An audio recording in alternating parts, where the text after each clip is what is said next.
Hello friends, मैं शिवशंकर और दीक्षा academy में आप सभी मित्रों का फिर से स्वागत है। देखिए case study, important case study है इस चैप्टर की।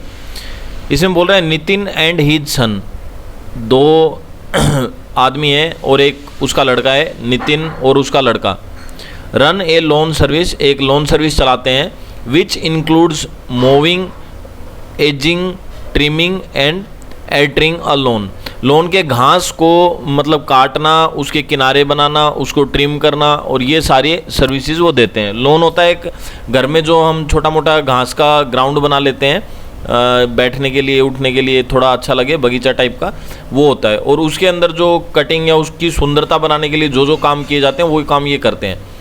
हिज फिक्स्ड कॉस्ट, इनकी कुछ फिक्स कॉस्ट है, including insurance, his salary and monthly payments on equipment and amount to ₹4,000। यानी जो फिक्स खर्चा है वो 4,000 रुपये तो है ही इनका महीने का। The variable cost include gas, oil, hourly wages, her employees and miscellaneous expense which run about ₹75 पर लोन। और जो मिसलेनियस एक्सपेंसेस हैं सारे, मतलब बाकी के वेरिएबल कॉस्ट है, वो 75 रुपये एक लोन की है। लगभग एक लोन में इनका खर्चा 75 रुपये और एक्स्ट्रा आ जाता है। The average charge full service loan car is loan care is ₹115। और अगर मान लो हम इनके जो टोटल ये जितने भी लोन में काम करते हैं तो ये एवरेज जो इनकी सर्विस चार्ज है टोटल वो 115 रुपये है। ठीक है, तो ये कुछ चीज़ें हैं जो इसके अंदर आई हैं। तो इस तरह के क्वेश्चंस को सोल्व करेंगे हम। पहले उससे पहले ये समझ लेते हैं ये है क्या चीज़। देखो, केस स्टडी को 3 पार्ट में दिया जाता है। पहले में आपको एक इन्फॉर्मेशन दी जाती है और बताया जाता है वो इन्फॉर्मेशन किस टाइप की है, तो उसका पार्ट ये हो गया। फिर दूसरे पार्ट के अंदर आपसे इसके बारे में क्वेश्चन पूछा जाता है, तो इसके अंदर ये क्वेश्चन पूछे गए हैं। ठीक है, तो इस तरीके से पहले पार्ट में इन्फॉर्मेशन दी जाती है, दूसरे में आपको क्वेश्चन की थ्योरी दी जाती है। तो ये फर्स्ट और सेकंड पार्ट यही है। ठीक है, जिसमें एक तो लोन के बारे में बताया हुआ है और दूसरा उसके इन्फॉर्मेशन दी हुई है, वो कितना काम करते हैं और कैसे कैसे उनके पैसे की इनकम होती है। और थर्ड पार्ट में क्वेश्चंस पूछे गए हैं। तो ये हमारा थर्ड पार्ट का जो क्वेश्चन है, how many loans Nitin will service each month to break even. तो ब्रेक इवन जो पॉइंट है ये इकोनॉमिक्स का है। तो चलो मैं आपको बता देता हूँ। इसको हमें जो सोल्व करना है वो लीनियर पेयर वाले चैप्टर के हिसाब से दो इक्वेशंस बना के इसे सोल्व करना है।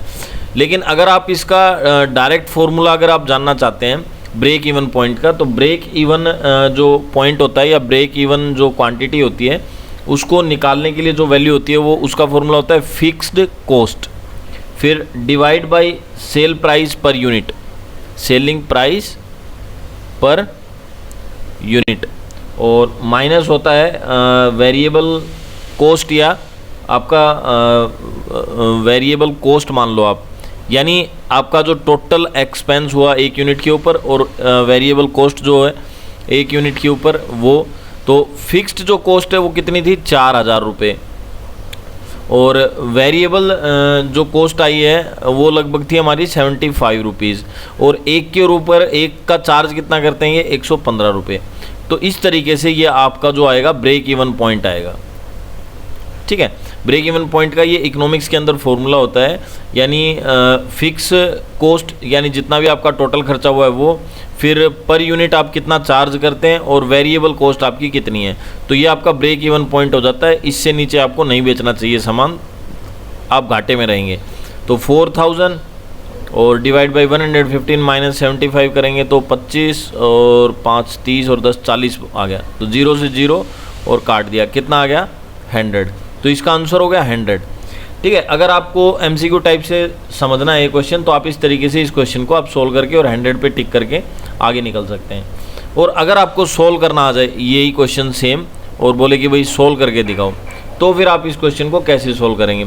तो आप मान लो कि उसने जो लोन सर्विस जो देता है टोटल एक महीने में, मान लो एक्स लोन उसने क्या किए, प्रिपेयर किए या ठीक किए या उनमें उसने अपनी सर्विस दी। तो हम नंबर ऑफ लोन्स एक महीने के लिए एक्स मान लिए और हम टोटल इन्वेस्टमेंट मान लेते हैं वाई, उसका जितना भी खर्चा हुआ।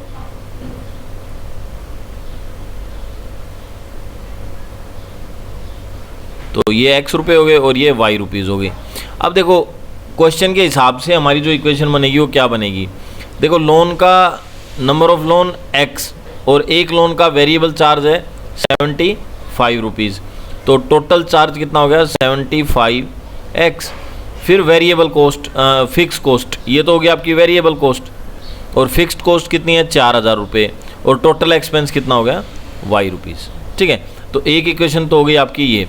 और दूसरी इक्वेशन क्या बनेगी आपकी, ये बोल रहा है कि 115 रुपये विजिट का या टोटल चार्ज वो लेते हैं, तो टोटल x लोन में हो गए और 115 अगर उनने चार्ज किया तो टोटल खर्चा हो गया ये।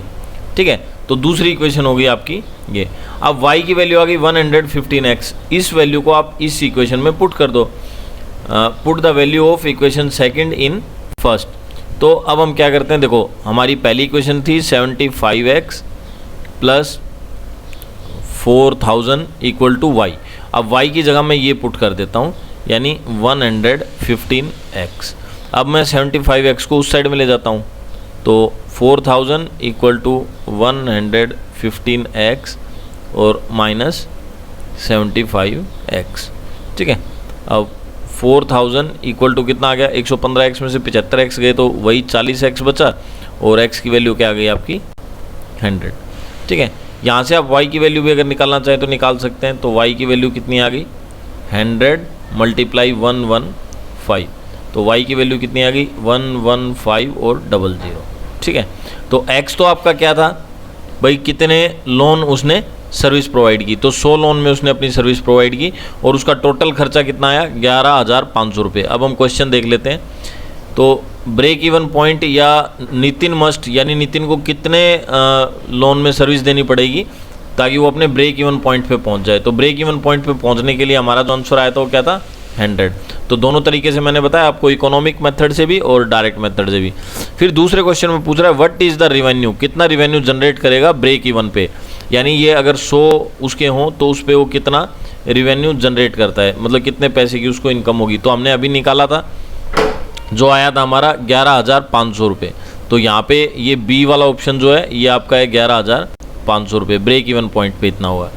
फिर नेक्स्ट क्वेश्चन पूछ रहा है what is the revenue, revenue कितना होगा इफ़ दे गोट 90 सर्विसेज, अगर वो 90 सर्विस करेंगे तो रिवेन्यू कितना जनरेट करेंगे। तो 90 को आप 115 से मल्टीप्लाई कर दो, तो 5 45 5 4 9 1 9 10 11 12 13 3 1 9 1 9 और 1 10। ठीक है, और 1 0 पीछे, तो ये हो गया आपका